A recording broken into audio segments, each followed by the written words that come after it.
আমাৰ মৰমৰ শিক্ষাগুৰু তথা শিশু নিয়ন্ত্ৰণ পত্ৰ আগবঢ়াই দিব আমাৰ সতীৰ্থ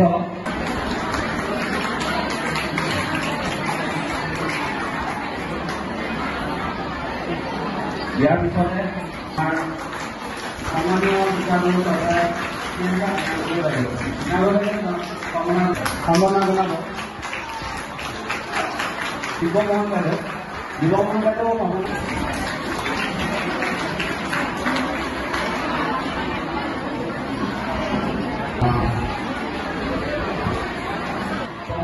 সমুদ্ৰক আমাৰ জনাব আমাৰ সতীৰ্থ যিটো নেতামণি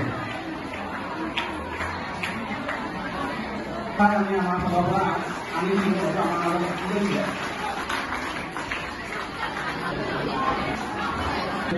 সন্মান কৰা হ'ল।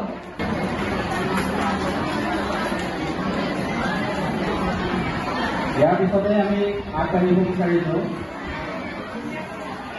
শ্ৰদ্ধাৰ তেখেত অনুপস্থিত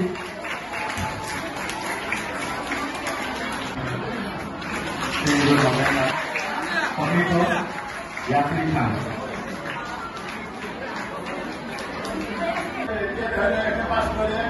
নিজে ধৰি লওক মেট্ৰিক পাছ কৰা নিজে ধৰি লওক ল'ৰা ছোৱালী এম এ পাছ কৰিলে তাতকৈ ওপৰ হ'লে নিজৰ পিতৃ মাতৃ বৰ ভাল পায় তাৰ ওপৰত নিজৰ কপাত্ৰটো ভাল পায় কোনেও ভাল পায় কপাত্ৰটো ভাল পায় তাৰ নাতি এতিয়া মোৰ নাতি ইয়াৰ অসমীয়া কথা এটা আছে দেই কথা কওঁ যি নাতি কথাকে তোৰ নাতি ঘৰে বিচাৰিছোঁ সন্মানীয় শিক্ষাগুৰু গীতাৱতী কাকু বাইদেউ সন্মানা আগবঢ়াব আমাৰ সতীৰ্থ বিচাৰিছোঁ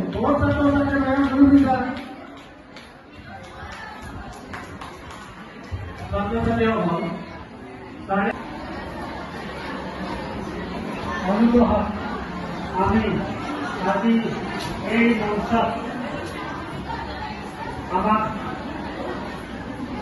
সন্মান জনোৱাৰ লগতে আমাৰ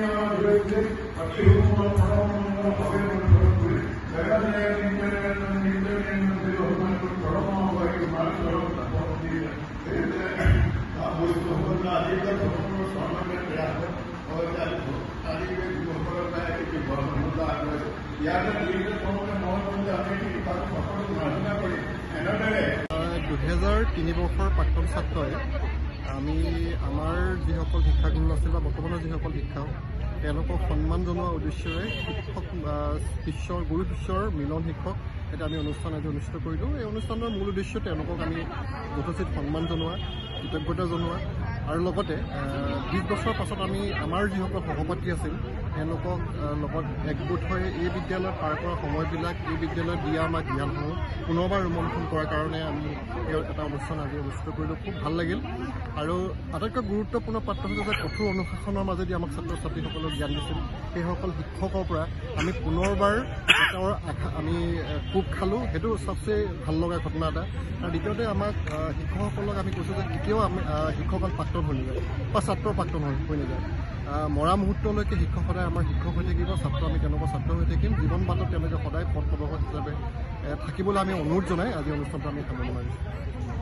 মোৰ নাম বিকাশ গোহাঁই, মই খানুৰাম গগৈ শৰণী উচ্চতৰ মাধ্যমিক বিদ্যালয়ৰ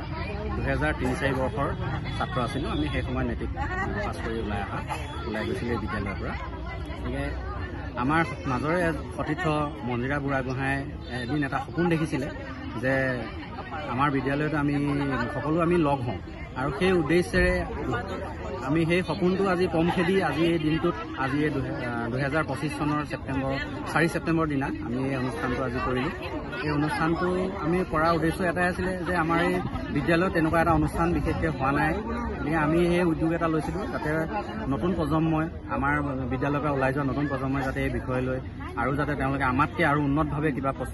প্ৰক্ৰিয়া আৰম্ভ কৰিব পাৰে, বিদ্যালয়লৈ কিবা এটা নতুন কিবা এটা আনিব পাৰে তাৰ আশাৰে আৰু আমাৰ এই যিটো এটা স্মৃতি, আমি স্মৃতি এটা লৈ মানে স্মৃতি এটা আমি অনুভৱ কৰিবৰ কাৰণে আমি আজি একগোট হ'লোঁ সকলোৱে মিলি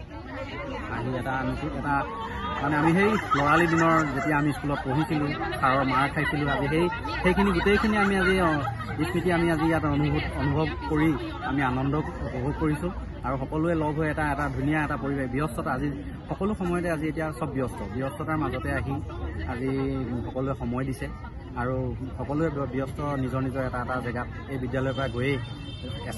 সংস্থাপন হৈ আছে সুন্দৰভাৱে। গতিকে সকলোলৈকে সতীৰ্থ মোৰ ফালৰ পৰা ধন্যবাদ জনাইছোঁ। সকলো শিক্ষাগুৰু যিসকল অধ্যক্ষ মহোদয় তথা সকলো শিক্ষাগুৰুকে মই এই